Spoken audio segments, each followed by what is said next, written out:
Good afternoon, ladies and gentlemen. I'm your host, The Lost Chevalier, and you're welcome back into Tyranny Short Stories. Let's start the reading, shall we? First, a word from Mega Stark's narrative designer. This is not the guy whose last name I just butchered every time. This is another person. When I sat down to write Carver of Shadow, Crept from Darkness, I had a couple of goals in mind. The first was that I wanted to write a short story from the point of view of a fatebinder during or leading up to the years of Kairos Conquers of the Tears. I wanted to get into the head of someone who knowingly served a higher evil calling, but not necessarily a bad person himself. I wanted to play with the idea that even when people do bad things, that doesn't mean they can't be good. They can't be a good-looking, charismatic war hero, or have people they dearly love. I also wanted to hurt that fatebinder, because I'm a terrible person. Ha! My second goal with the Carver of Shadow, Crept from Darkness, was to provide a satisfying and hopefully exciting introduction to the companion I'd been writing over the past year for the game, because Kills in Shadows is a monster, albeit an intelligent, humanoid one with her own desires and motivations. I thought it would be fun to draw upon classic horror fiction and film techniques for revealing her, such as unveiling the monster slowly, glimpse by glimpse, claw by fang, by glowing red eyes. Thank you for reading, I hope you enjoy it. But first, a sip of my coffee.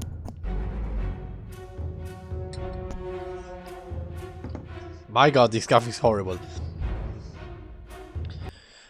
Carpet of Shadows, Crept from Darkness. 3. A charmer till the end, she says. Her face is pallid. Her voice cracks as the tiled porcelain beneath their feet. Listless, she wakes no more than a ragdoll in his arms. Your fate is not yet finished, remain steadfast. For Terratus, for Tunon, for me. If he speaks with enough conviction, maybe, just maybe, by the grace of Kairos, he can make it too. Can truly bend reality to his will, to save her life? Her lips split in a fleeting smile, her teeth tinged red. Tinged red. She bleeds river from her back, breaching his hands. He's never felt so useless as a fatebinder. His lips on the slicked, split porcelain tiles of the bathhouse floor as he lunges forward. In his haste, he nearly forgets his halberd. The steam stings at his eyes, cloaks his throat. This is unfamiliar territory for a battlefield. Where is it? He asks. His muscular body surges like a thrust spear through the steam. With each damp, panting breath, he tastes perspiration and mead. For Nunoval, fatebinder of war, death takes the form of a beast. A shadowy silhouette rises like the youth of a mountain, hasted before him, blocking the door. Lila takes a ragged breath but doesn't scream. She rattles in his grip as she crashes into the wall. The entire right side of his body drops acutely, numbed. Soon he won't be able to feel anything. Not panic, not grief, not the half in his hand, not heat, not anger, nor love. My dagger, she says as it skids across the floor. How should he maintain a clutch on it before is beyond him. Even draining like a spit blood, she's tough as bronze. Had always been the toughest of them all. Of all of them. Radamos, he howls. Did you see it? She asks. It looks from the shadows. Radamos! Nonoval shouts again. Radamos! Lila hails lols. Lulz? Lols? That sounds funny. And the darkness draws closer. Haunched and hulking, it moves inhumanly on elongated hands and feet, crawling, creeping, no, stalking across the room, its saber-like claws tapping slowly, deliberately, against the mosaic tiles. It is hunting, and they are the prey.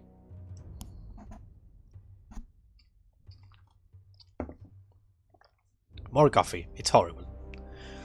Cold sweat beds Nunoval's brow, his pulse pounding his neck, thumping to the clouded beat of their coming death. For a skip of several heartbeats, everything feels surreal.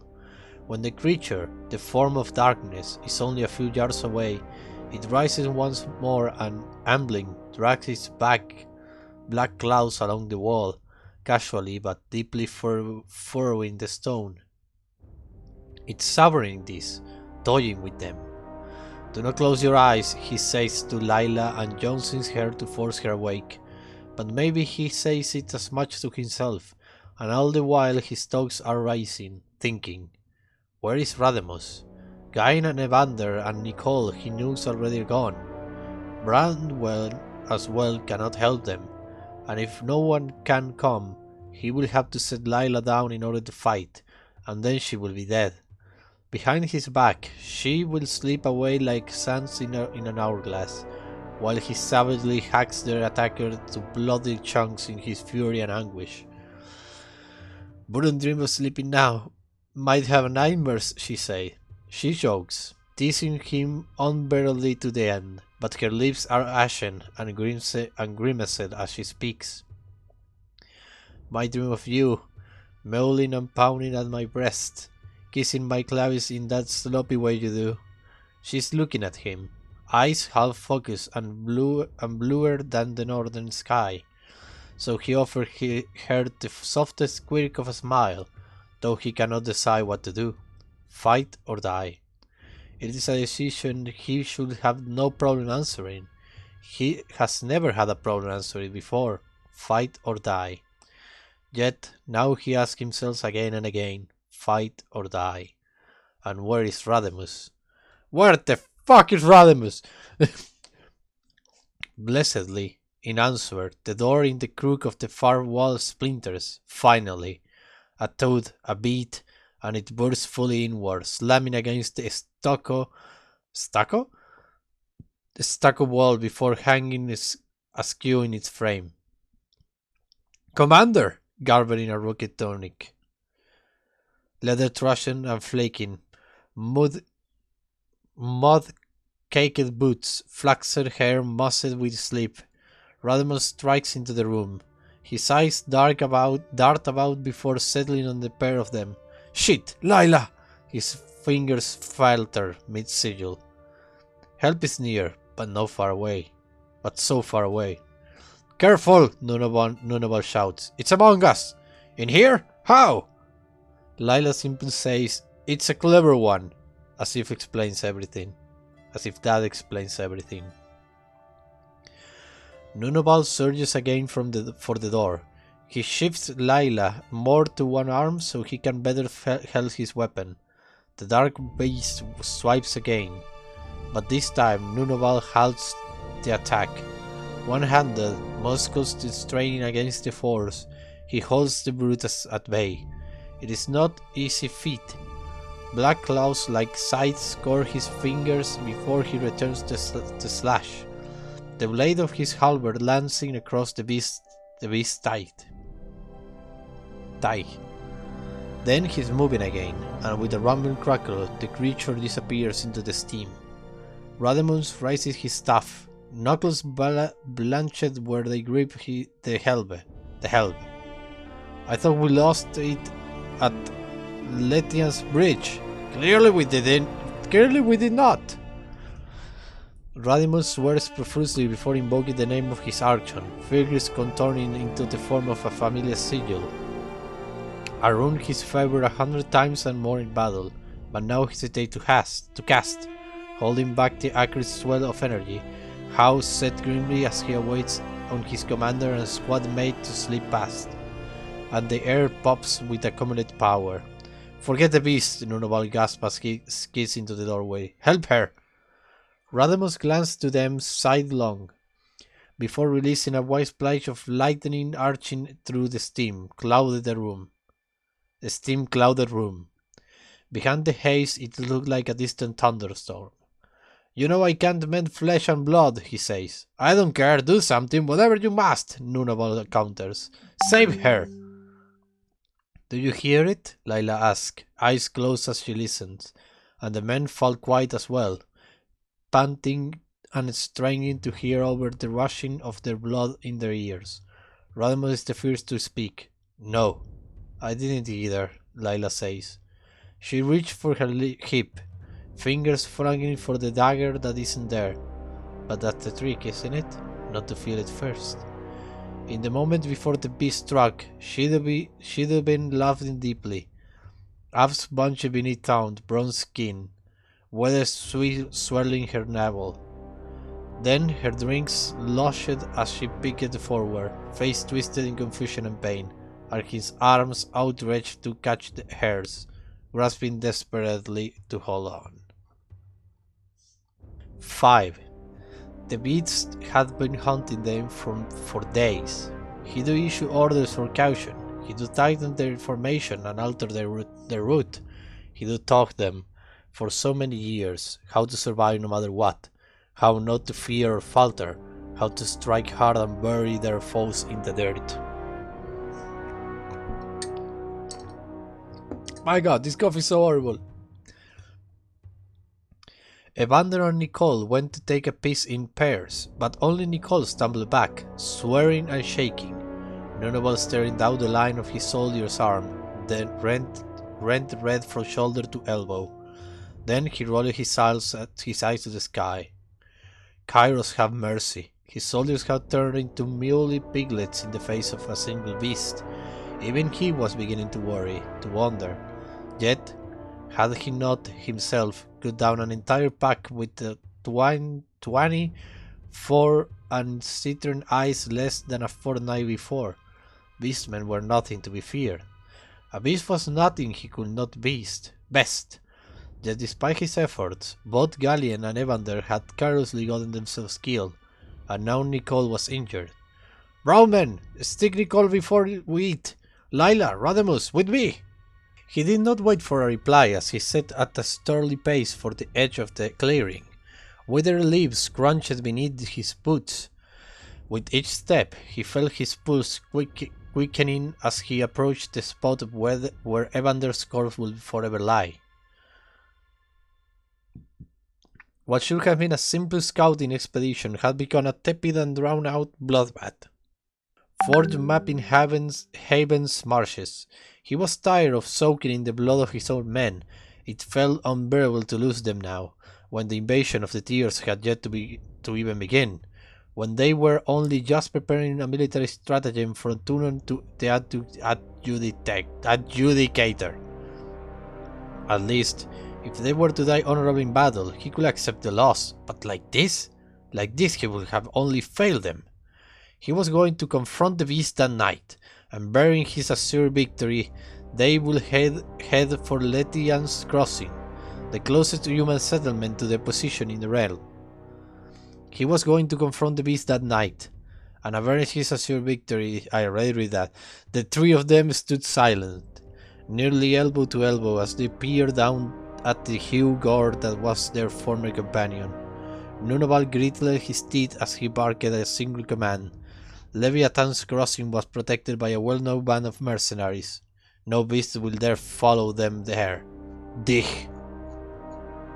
How much is... Oh, I almost finished! I believe it was a little more. I will drink some of this horrible coffee. So horrible. 1. Oh, only one left? Damn it! His chest heaves as he runs. The beast slams into him, pitching him to the ground.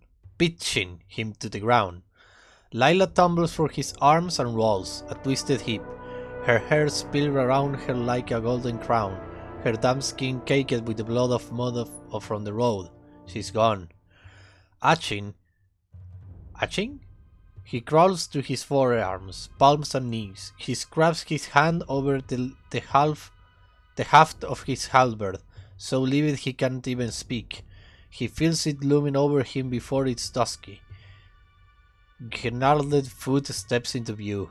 With a low, rippling roll, it drops Rademon's severed head before him, and he screams, stabbing it in the gut. He twists the blade, cursing it back to the darkness from whence he came, forcing it backwards as he shoves to his feet. "Damn you!" he chokes. "Kairos, damn you all!" His voice breaks, but he doesn't stop. He wounded the beast. He can barely distinguish it from the surrounding shadows, but he can smell its blood. He hacks and slashes and tears, pressing his advantage. He will end this. He will kill it. It tries to block an upward thrust, and triumphantly, he stabs straight through its thick muscular forearm.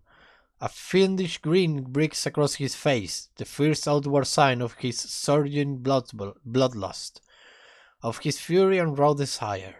But instead of shrieking or yowling, the beast chuffs with a dark amusement. It stalks forward, pressing further into the sharp, speared tip, closing the distance between them.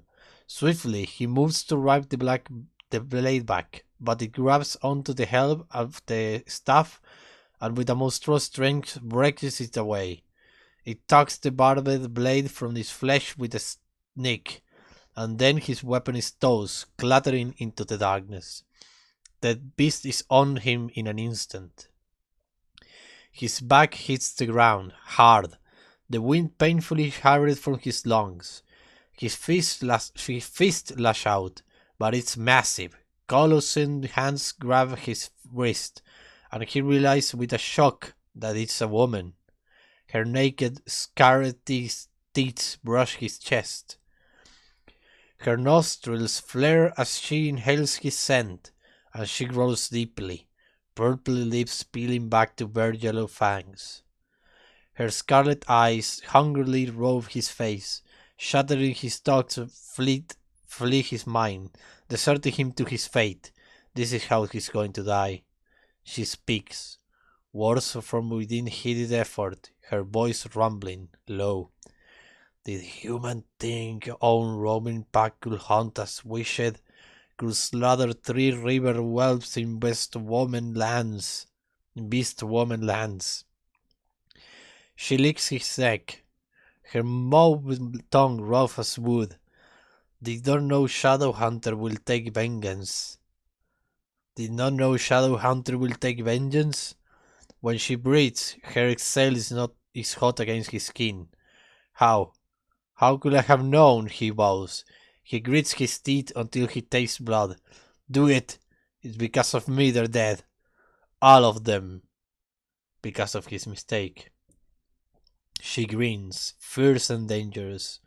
For reasons he will never understand, or maybe for no reason at all, she spares him. Unlike the others, she leaves him, alive, heart thrashing, emotionally riven but bodily whole, battered and nearly broken in the rammed clay street, staring up through the cloud eyes at a starless sky. But before she slips into the ebb of a shadow, into the pitch blackness of the night, she carves, slowly, painstakingly with one claw, a deep scar into his chest. With it, her parting words brand into his mind. Remember beast woman vengeance. Remember kills in shadows. The end. That was cool. That was really cool. The next one is the Songbird that I will read another moment. Oh look, it's a guy whose name I can actually pronounce. Robert Land. Hello, Robert. I will read the story in the next episode. Thanks everybody for hearing. I hope you have a blast. I was the Chevalier signing out. Bye bye.